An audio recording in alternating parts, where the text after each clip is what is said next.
Hey guys, so I wanted to take a moment and do a bit of a helpful tip video kind of sort of thing, comparing and contrasting the webtoon so far of The Forgotten Light to its manga version,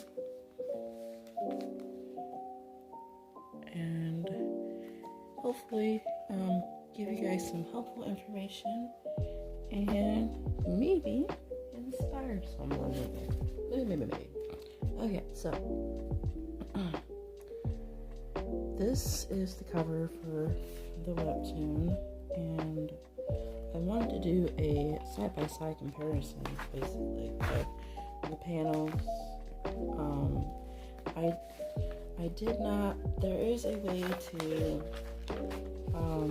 convert the image into black and white grayscale, but some panels I didn't feel fit the manga category for the style, and so I took it upon myself to redo some of it and hopefully make it better. So my issue that I was having with the webtoon is I really struggled trying to do it on a fast-paced schedule. So I feel like that kind of affected my quality on some pages. Not this one. This one's pretty good. So yeah, let's do a side-by-side comparison. This is the webtoon one, and this is the manga one. I feel like for the most part it came out pretty good versus the webtoon, because for instance, this panel right here, it shows that she's irritated because she's getting woken up. Now in the webtoon, it shows her waking up and she's at peace. She's like, and then you find out about the scholarship, and then her phone rings. Now, I personally don't like how that looks. I think it looks a bit amateurish or ghetto, whatever word you want to use. I really like how I did it with this one. I don't know if you can see it because of the lighting. Hold on. Let's see if I can make this brighter. Not by much. I'll just zoom in. Instead of having the ring, I had it more realistic, as in, incoming call, and then the music symbols to show that her phone is ringing. I feel like that was more appropriate than the constant ring stuff. So yeah. So the phone rings in the webtoon, and then she answers it. There's no reaction to being woken up. And if you are a student, or you work a lot, or just perhaps work like odd hours, like a third shift, you're not going to be happy if you get woken up by the phone, or anything really, any noise that wakes you, you're going to be pretty pissed. So I love that added detail. Obviously, I could have added it to the webtoon. I just didn't think of it at the time, because it was my first webtoon. So you live and you learn, right? And then one of my other issues with the webtoon is I feel like Sophia. By the way, Isabella is from the Can I Love You, and this is the pre-sequel to Can I Love You. But I feel like these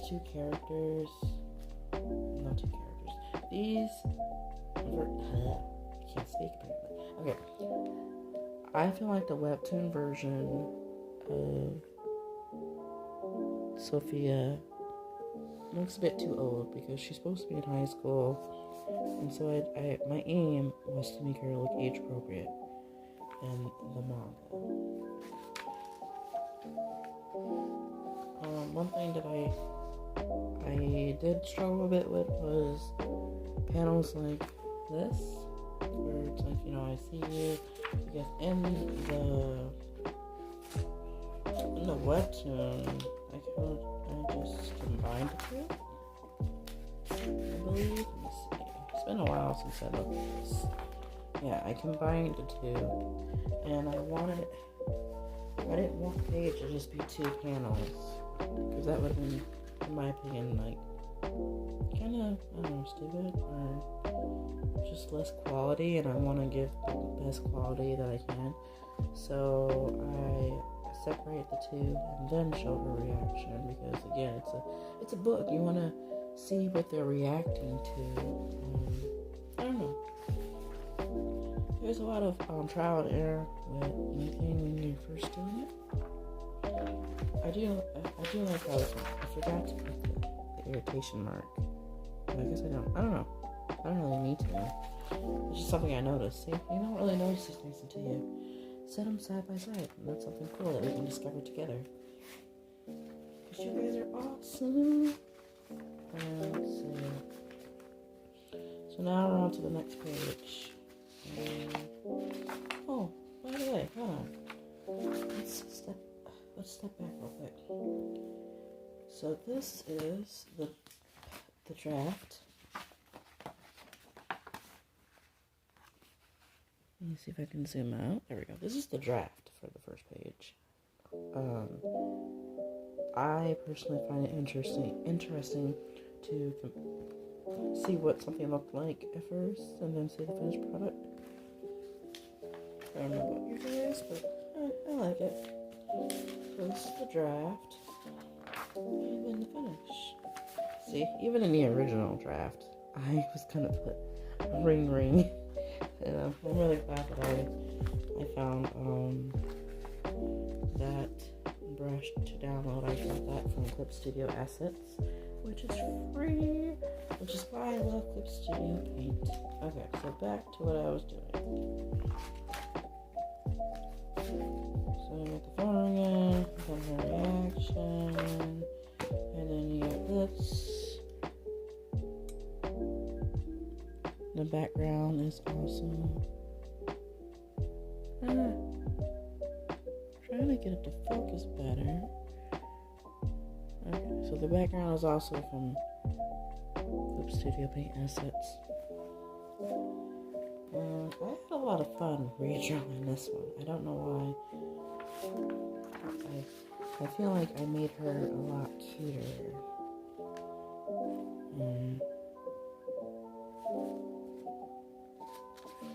Compared to the two. And younger. I feel like I did pretty good making all the characters younger so far. It's a challenge, because I don't really draw younger characters like that. I was able to reuse this panel right here. I forgot to set it to grayscale, however, as you can see. And now, however, the other panel that you're about to see, I was not able to use because the text is way too small. And that is one of the issues when trying to use something that you like. I was in a rush when I did this, so I didn't even think about how I would have to convert it over. But it's okay because I just put some, I don't know if you can see that, a little bit of brush, texture brush in the background, and put the words in the feather, and that fixed that problem. And yeah. See, like these two right here is from the original panel from the webtoon. All I had to do was I changed it a little bit. Like right here, you don't see the pillow, you just see the bed. I added the texture because there's a different texture in the manga versus the webtoons. And I did not change the poses for this. See, some things I'm going to have to change the pose, and some things I'm not. I can just reuse.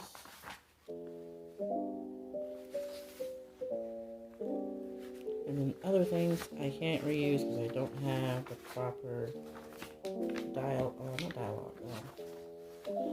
speech bubble. So like for instance, this right there, in the speech bubble. I love it because it's dramatic, and she's being very dramatic. I didn't know where to find it in Clip Studio, so I had to use another one.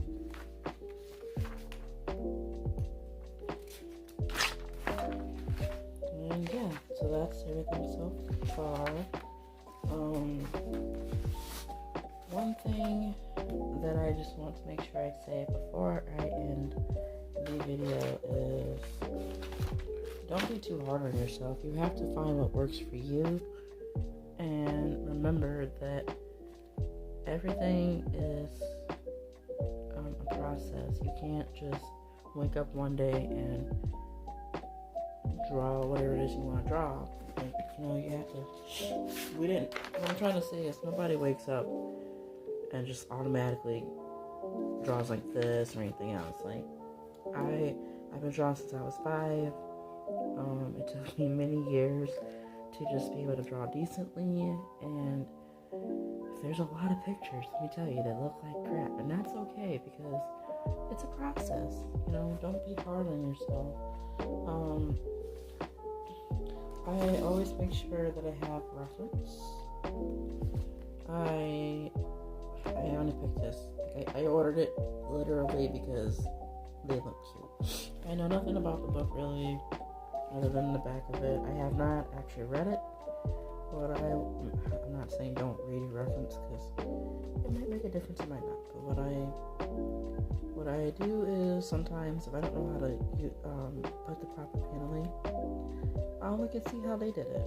So, like, for instance, the page where the girl pops out of the panel, I was determined to draw something like that, but I did not know how to do it. And there's a page, so hold on.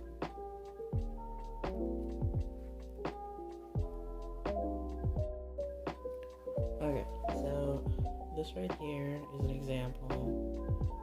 She's not in a panel box, but there are panel boxes around her. And then this one is also another example. So it really helped me because like I said, I wasn't really sure how to go about it. Oh, here's a perfect example right here. It's basically what I did in mine. See, she's out of the box. A little bit of it, but not all the way. Just like her. So, it really helps to have reference. And, no matter what stage you are in creating content, it's a life changer. A game changer, not life changer. It's a game changer. You have reference to use. So yeah, don't be afraid to Google different things to help your book. Don't be afraid to Google how to draw this or how to use the software you're using, because we all have to start somewhere, and it really helps when you're willing to just take the time to learn whatever software you're using and to learn about how other people do their work. So, one more thing. I know I said that was the last thing, but I wanted to show you guys a fun fact about Sophia. This is a drawing that I did for my coloring book that I was going to release back when I first started out. When it came time to release it, nobody really wanted it, so I didn't release it.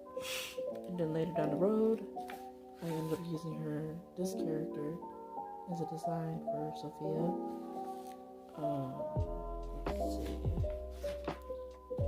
Do a side-by-side comparison. It looks different, obviously. But if you do a side-by-side comparison of the webtoon, it looks a little bit closer.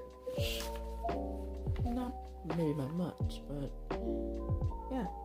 This was originally Sophia, and then I'll also include the webtoon cover into the video, and you'll really see how alike they look. I hope. Maybe.